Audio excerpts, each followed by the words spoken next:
ஐயா மகராசா நல்லா இருக்கே ஐயா. ஓடி ஓடி உழைக்கிறேன், முன்னேற முடியலன்னு சொல்லியா ஐயா. ஏதோ ஒரு கெட்ட பழக்கத்தை விட முடியாம இருக்கேன் பாட்டின்னு சொல்லியா ஐயா.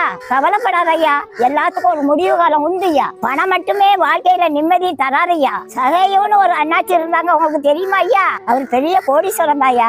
பணம் இருந்து என்ன செய்ய, அவருக்கு நிம்மதி இல்லையே. சகையோ பணத்தை மட்டும் சம்பாதிக்கலையா, அநியாயம் முடிச்சவங்க பேரையும் சம்பாதிச்சிட்டாரு. ஒரு நாள் ஏசப்பா சகை வீட்டுக்குள்ள வந்தாரு. சகையோ வீட்டுல இருக்க பணத்தை எல்லாம் அள்ளி குப்பை தட்டியில போட்டாரு.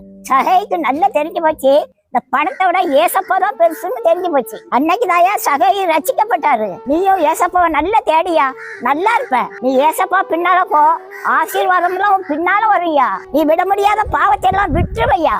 அநியாயம் பிடிச்சவன்னு சொன்ன ஜனங்களுக்கு முன்னால சகை தலை நிமிந்து நடந்தாரியா. நீயும் தலை நிமிந்து நடப்பராசா. யாருக்கு தெரியும், நீ கூட ஊழியக்காரனா வரலாம். பக்கத்துல இருக்க சர்ச்சுக்கு போ மகராசா, நீ நல்லா இருப்பையா. உன் பொண்டாட்டி உன்னை தாங்குன்னு தாங்குவையா.